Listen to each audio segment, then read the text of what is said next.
سلیسته پر شروع اوس په فکر ده د انجام یې کوم دي ته بیا دا د لوګر فتحه د کابل فتحه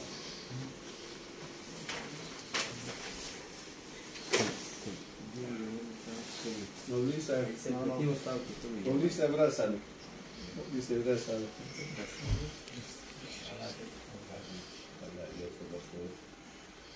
مولوي صاحب په داره کم ده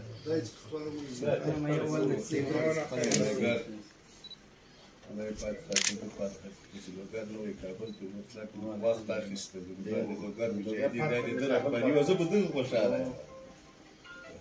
مبارک اوسه خیر اوسه تاسو ته مبارک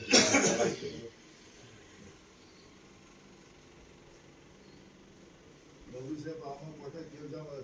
و تاسو ته خبره کوله ده اللي خلوات على كذلك بالزبط ليش كسوة اللي تشوفها قضيت فيديو كل عارفين يجيش كده بارك كذلك بس الحمد لله سعي منغو تاسو د شلو کلو د قربانۍ او د تکلیفونو ثمره الله په منغو تاسو ته ځون باندې وکړله